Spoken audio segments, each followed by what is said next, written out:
It rained again. A couple hours. Yeah, another full barrel. Look at that. I almost had this drain dry again today, this morning. We have more. Not an overabundance. I would say, I would describe it as just enough. There are nice bats in that tank. For my little shed roof. Elephant garlic in that bed are browning up. We got to get those out. Hung in the shed. Nothing like a cool rainy day. Liven everything up. No suffering today.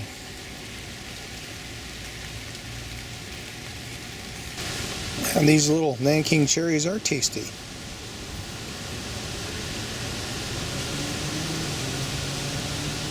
We've been getting just enough rain and dew that I haven't had any leaf curl on these plants. But here you can see the dew is accumulating on the leaves.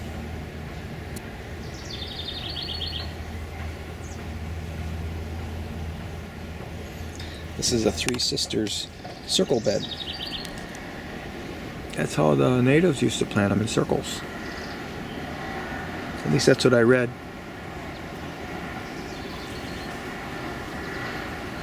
See the beans, and there's the squash coming up.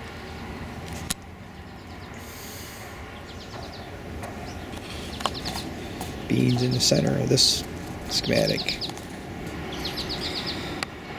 Surrounded by corn with the squash on the outskirts. That one's doing very well. Now that the corn is starting to shade them, they want to grow. There's two really nice ones on that side. Barely see them.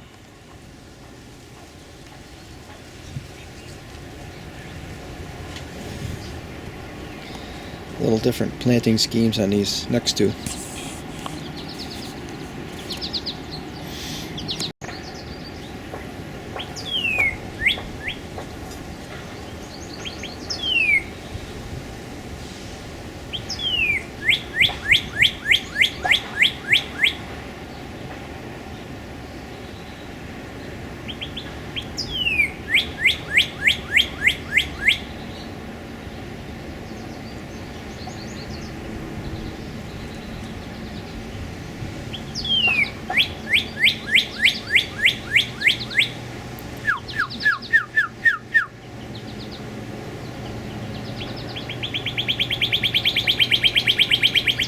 Ooh, that was a nice one.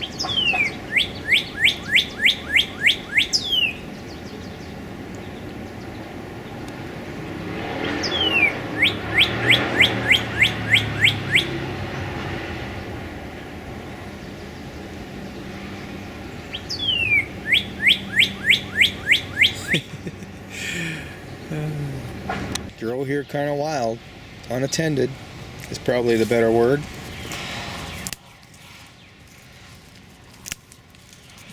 This is garlic that I planted here when it would have been in early 90s, probably 92. And it's just still existing here, but I think this pawpaw is going to eventually shade them all because they're very dense leaves on this tree.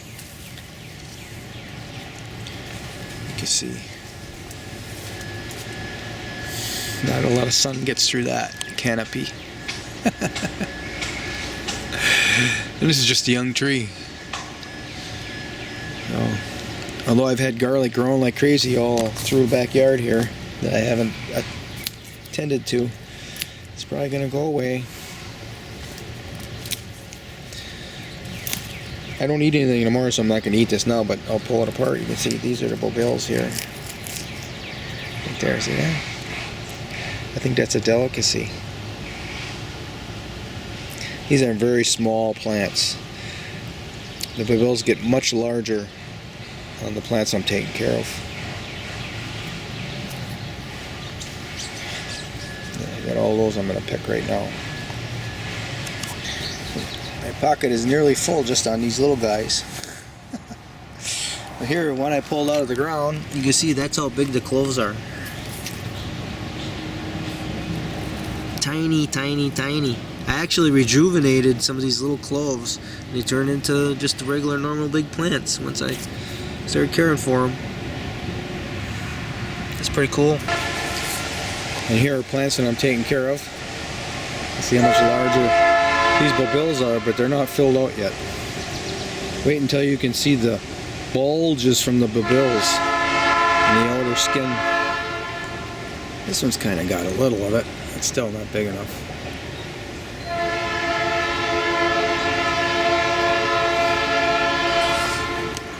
This is a bed that I've been taking care of, being watered with ferment fertilizer. Fermented weeds. Well, fish hydrolysis. I tried to bring the fish hydrolysis mixture back here. Fermented weeds and fish carcasses. Here I got a lineup of peaches. These are pits that were planted here, and I put a cage over the top so the mice and the squirrels wouldn't dig them up. And they sprouted. They're coming. And I think I planted, I think I counted 13 or 17 or something, 19 maybe, I don't remember. There's all along here. I'm going to be transplanting those north. Siberian Seas. I have one tree up there now that actually is growing peaches. One Siberian Sea, so those pits are going to be more special because they were growing on the property up there.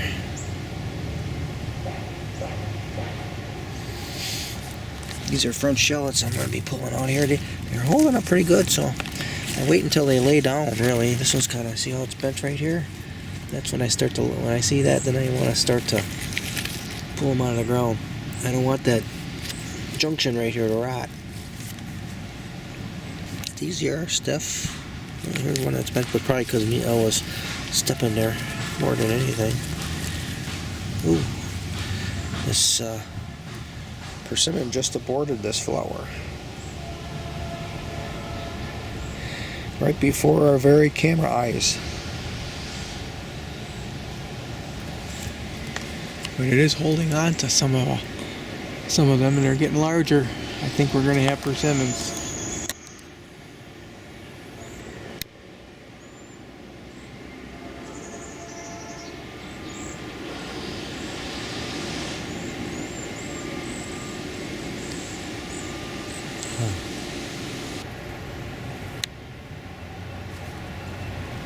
I picked the bristles for the first time about 3 days ago. So this is my second day of blackberry picking paradise. And here is the take. The first bowls of many. Fill the freezer time. Going to take my second kohlrabi out of this roll.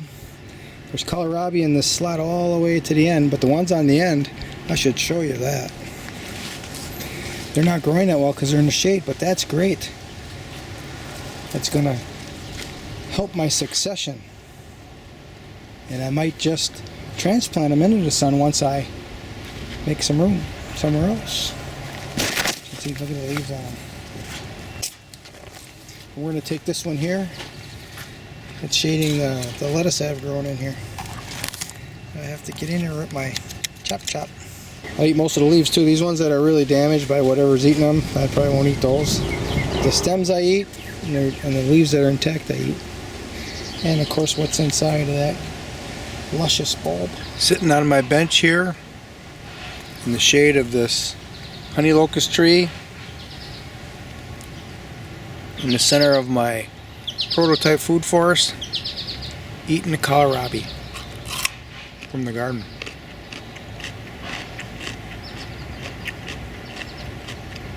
I got lots of kohlrabi to eat. I do because I want to. Picking imperial white currants, and I suppose I should turn the camera on and get a clip. Here's a pretty nice one right here.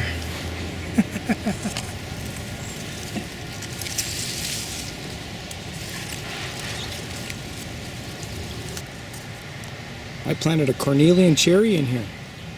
Cornelian cherry plant. Can you notice the cherry? One of those white ones I talk about right here. Look at that. Yeah. Surprised. Forgot about it. Another one here. Another one here. Not a prolific plant, but adds to the diversity.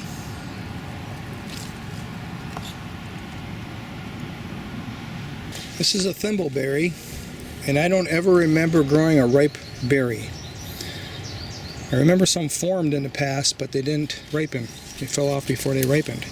Well, there was a red one over here, and I went to grab it, and it fell off, so I picked it off the ground.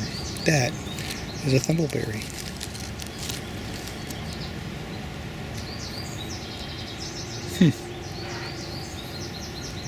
Add to the diversity in my diet. Ooh, here's a red nanking cherry in here. I got those up north. It's good. Oh, there's more over there. Sweet. So I'm picking Imperial White Currants right now. That's how full my bowl is. I just sit there on that bucket. Just pick and think and pick. I almost got these 3 bushes picked. There's still some down in here. That's what I stood up for. Oh, there's some more thimbleberries over here. A bunch more. Cool. They're tasty. It's like I'm gonna reach to grab this one over here and then say, yeah. I'm gonna grab me some berries and put them in a bowl. And here are wild raspberries that I've creeped in. I didn't plant them, but they're tasty too. I'm happy for them. And I was like in a yoga trance, and all of a sudden I look down and look how full the bowl is with berries. Very humid day today. I sweat even just picking berries.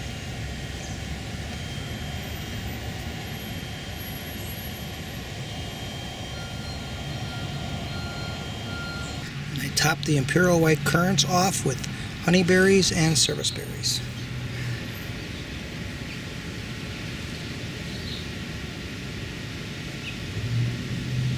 Long barrel here in the middle of the junction of access paths, going back and from side to side. Has mostly honey locust leaves in it, but there's persimmons leaves. There's a couple of other different leaves, but mostly honey locust. That's what these are. And I put these in here maybe 3-4 weeks ago, something like that. And they're already being imparted into the rainwater that I filled the barrel with. And now I'm going to be bucketing some of this water to the pocket gardens in the back, especially the garlic that's just now creating bulbils and fattening up its cloves. So it's been dry. There's been a number of real short rains. When you look at the barrel that I fill from the garage roof, it looks like a lot, but it really hasn't been much.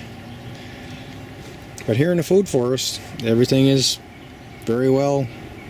I mean, there's no leaves that are being turned around or shriveled up or browned. Everything looks really good.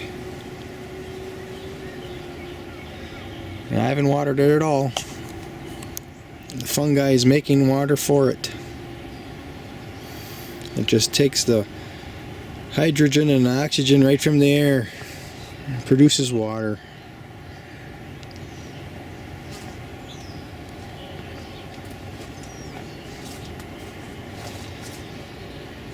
Empty buckets equates to a watered garden bed. I made a decision not to harvest these today. I'm going to wait a couple more days. Even though they're laying down, well, this one here is bent. Lots of them are straight. Once they start to bend, I think then they begin to get soft. This one here probably should have been harvested. Maybe I'll wait until this dries out a little bit and harvest some of them. The ones that are bent, I have experience, so I wait too long, then these stalks get soft right here and they break, and now I can't hang them in the shed. And I think hanging them is instrumental to drying enough so they can be put in long-term storage. Got some pretty good looking stuff though. French shallots. I'm about to harvest these brown wilted leaves, which are actually elephant garlic. What I'm worried about is that these necks are gonna, and I can feel they're kind of juicy, they're kind of slimy. That's, if I let it go too far, I won't be able to hang them in the shed.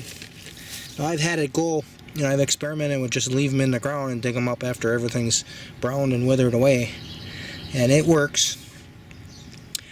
But I think the cloves, I think some of those bulbs actually molded in storage. Not all of them, not that many of them, but enough of them. It was a loss. So if I can get them now where they're still a little green and we have some integrity in the stem, I can hang them, and then they will dry. In my shed, they will dry, and they will dry thoroughly, and they will store very well in the winter. There's one right there that's laying down. So this is going to have to be extracted a little more judiciously because I have carrots and kohlrabi growing in here.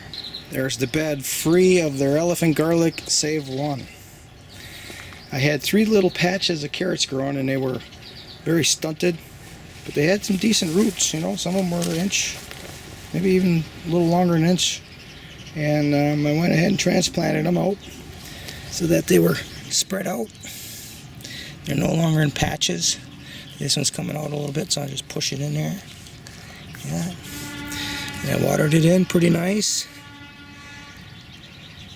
There's a potato growing in here. I keep cutting it back because it's got some sort of a blight to it. I remember this thing's been growing here for years, and it always was blighty.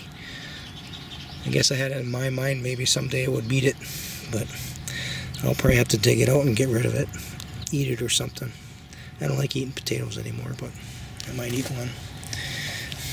So here's a pea that's growing, it's blossoming. I already took peas off of it and decided to blossom again. I went and wrapped it over here along with this carrot that's going to seed. And milkweed, they're all kind of propping each other up here. And I left one garlic, and this one elephant garlic. It's pretty good here, but it's a trellis for this pea that's also blossoming. We'll see. I also laid the carrot there that's going to seed. You can see all the rest of the carrots that I transplanted in here. I've done that before. I've grown carrots, but I remember them not being as large. But it was a yield. So there's the 2 buckets that I used to carry fish hydrolysis over here. And this is the harvest. Here's the carrots. These are the garlic that had rotting stems. They're slimy. This big one here, it actually broke most of it off. Look at how big that is. That one's got a lot of cloves, so I want to replant that one. I don't even think that's elephant garlic. It's something else. Yeah, I bet you that's something else got mixed in there. That might be the this is the grade of garlic that I got from the farmer's market. That's not elephant garlic. There's no corms on it either. So that's not elephant. That was just mixed in there. So these are elephant garlic that are either small with little bitty cloves, or they have no cloves at all. They're just single bulbs. In the past I've been eating them, but somebody suggested I plant them. This is just a stage to getting to bulbs. I've been planting corms all over the place too, and I don't keep track of where I'm planting them. I should just plant a bunch in a pot and see what happens. And these are the primos. I'm not eating any of these. I'm gonna break these apart and replant them. I got a bunch up north too, so we'll see how those go. But I want to increase the amount of elephant garlic I have in stock. And what I mean by that is cloves to replant. Plants for next year. 3 Sisters circle bed. I planted new beans in here, and they are just bursting out of the ground. Look at that. They weren't there yesterday. Rise, my bean friends, rise. Garlic bulbils that are ready to be snapped off.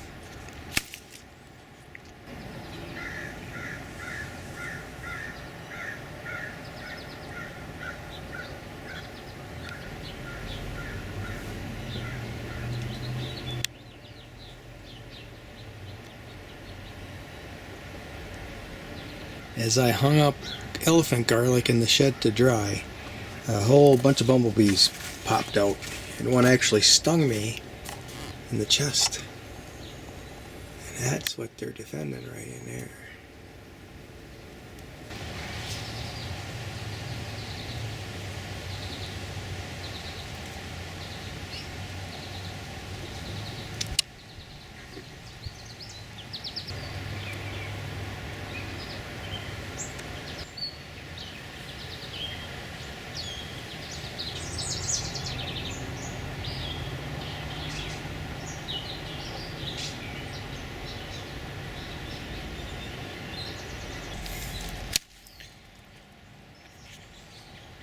There.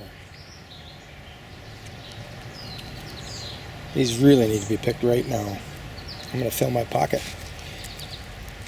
I've overlooked these in this little ecolution bed.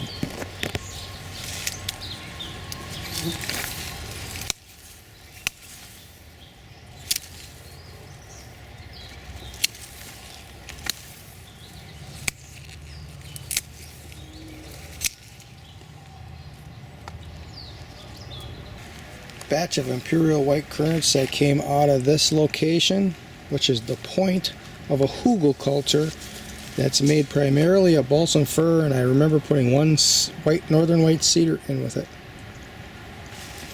We have these hybrid raspberry canes here. They're growing in here. They actually kind of switch around. They're growing here this year. Last year they're growing over there.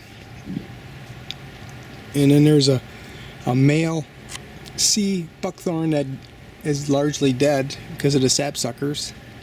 There's a peach that's actually having peach trees. There's a couple of, it's actually having peaches. There's a couple of gooseberries in here. And the gooseberries are ripening. And there's a tree back here that I don't know, it's a wild tree. Volunteered. And it's having some berries. So more to find out what they are this year. And these gooseberries back here are dying back. And there's still some few of them that are growing yet. And this is an apple tree at the other end of the hugelkultur bed. And I thought I saw some apples on it. There's some in here somewhere. Oh, right there. Oh, look at that. Something is really attacking it big time. We're gonna pull that out of there and put it in a barrel of ferment so I can kill whatever it is that's laid eggs in it. So I guess another year that I won't know what it is. 2 bushes left to go. Started picking on this one. I lifted up this branch. I thought, well, you know what, I should turn the camera on for that. Look at that.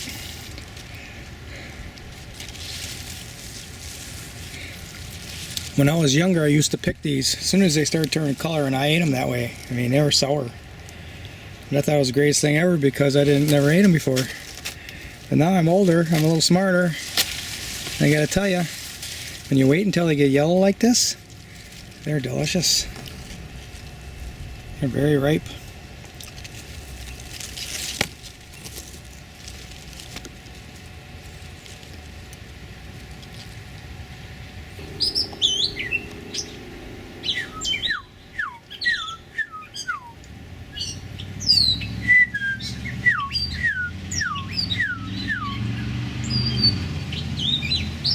She's in here cleaning up the honeyberry bush. You can find that with no problem. That's probably why those catbirds are the same color. There's a nice bowl of currants.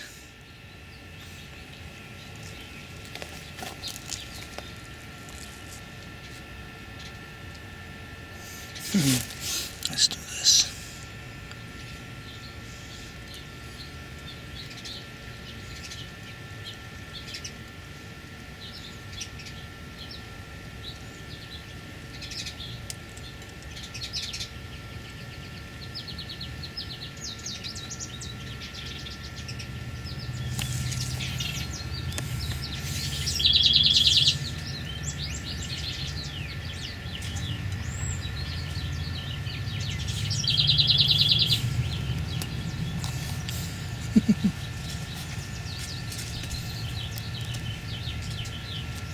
I could not get the camera out for this picture here. Look at that. Look at these beautiful things. So I picked some of them.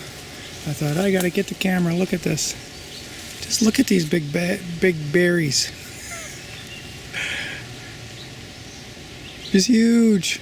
It's all that work I did 2 years ago, 2 seasons ago. Composting and wood chipping is paying off in spades.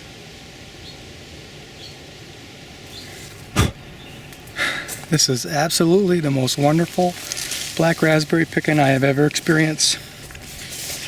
It's just amazing how a little bit of work, a little bit of effort, and such huge results.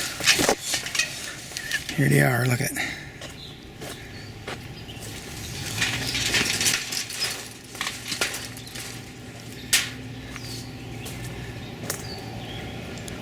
Last year I made 3 yards of compost out of primarily horse manure, wood shavings, and black walnut husks that I saved in a barrel from the season before.